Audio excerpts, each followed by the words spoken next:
everyone, this is Girl City producer Lin. In the past few weeks, Girl City has interviewed some women in the Greater Bay Area. We asked them to talk about why they are buying properties. If you haven't watched those episodes, do check out the link in the description box. In this wrap-up episode, I want to share some thoughts about this topic. At the very beginning, I did a street interview with some women for their New Year wishes. One surprising point was that most of them, no matter their age, included something about housing. So I started to research this topic, and I found that in China, women purchasing properties has on the rise. Now I want to summarize what I have found. 1. View of the housing agency. I contacted several real estate agencies in the Greater Bay Area, and they mentioned that in recent years, female clients have increased significantly. The larger proportion are women whose parents help to buy houses and women who buy houses independently before marriage. According to the National Survey of Housing by Baker, there are several reasons for this trend. First, with the advancement of women's social status and gender equality, women have more say in both work and family life. Second, the concept of marriage has changed. It has become more common for both spouses to provide a housing together or independently on their properties.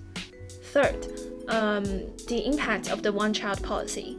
The parents of the one-child generation have more wealth accumulation, which is also the reason why they can support more in housing for their daughters. 2. View of the woman. The reasons women buying houses are actually very diverse. In the second episode, we interviewed a girl who works in Shenzhen. Her story shares some common features among young Chinese. For those higher income or career-focused women, they settle in cities away from their hometown, and buying a house can give them a more rooted feeling than renting a house. In the third episode, we talked to Easy Life. They told us that women have more demand for house decoration, and the reason why more women choose to live alone or buy a house is to have control more over their living environments. In the fourth episode, Lisa believes that buying a house is an important investment. 3. View of the parents. In our street interviews, we talk to parents as well as younger women, and they often mention children's happiness.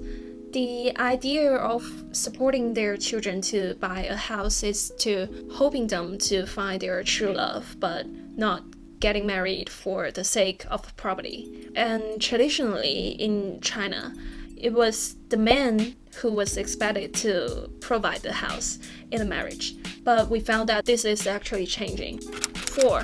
My views. My biggest takeaway for this series is that every girl who talks about houses will definitely mention independence as their keyword. Economic independence, mental independence, life independence, and space independence. Whether renting or buying a house, buying together or buying before marriage, they will hope to have their own independent space in the current or future lives.